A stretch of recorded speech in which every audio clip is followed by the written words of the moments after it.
If you are a classical liberal, you might have noticed your government has not been responsible with money and is probably in debt as well. So in order to fight it, you propose decreasing state size in order to never repeat it again. But there is a problem.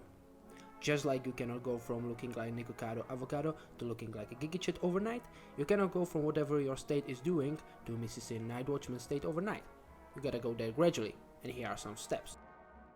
Before doing any change, you must understand that there are things that we can get rid of. For example, we can privatize postal service, we can privatize trains, and we can get rid of governmental subsidies in agriculture or any other business, because we would be better off without those things. Now you might be thinking and asking yourself, what services might require some public interference, at least for now? I think those things are education, healthcare / welfare, and pollution problems. But that doesn't mean we should not try to apply some of our classical liberal theory. In fact, I would like to introduce something that most people deem as very radical, but it kinda makes sense. The income tax might seem sound, but it's truly not.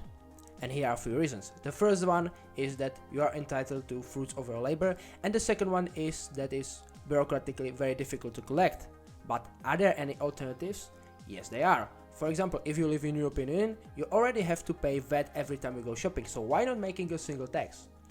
Or if you are more interested in solving housing crisis, I really do recommend land value tax, which motivates building more efficiently and demotivates speculation with land. The great addition to those taxes can be a pecuniary tax, a tax on ecological externalities, because that one does motivate polluters to not pollute anymore. And that is good, but keep in mind that this tax is not sufficient enough to power a state. Ideally, the state would be out of education system, but now it is not possible. So let's have a good compromise called school vouchers.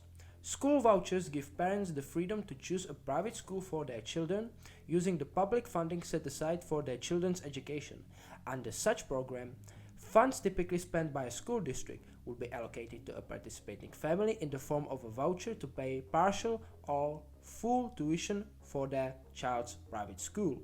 The state in the system could simply just act as an entity to approve the private school, but nothing more than that. Also, with vouchers, we can make school more diverse in learning techniques and such.